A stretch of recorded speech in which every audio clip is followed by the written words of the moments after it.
If you're struggling with being productive working from home, we have a solution for you. Right now, you can discover how to stay productive while working from home. Are you now working from home due to the coronavirus?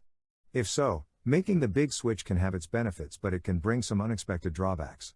One of these can be a drop in productivity. Chances are if you find yourself here reading this, you are in need of some help with getting productive. With working from home, there is no boss looking over your shoulder. The accountability drops dramatically if there is any at all.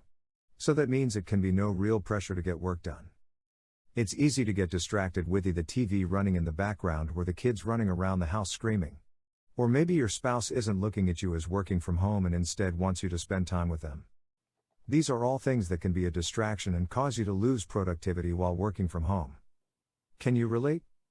So what now? Here is your solution. Working from home is all about your mindset. Having the right mindset will allow you to shift your focus and get back on track.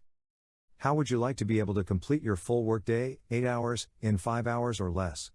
Imagine starting at 7 a.m. and being done by noon or before. Sounds amazing, right? This is very achievable with the right knowledge and insight.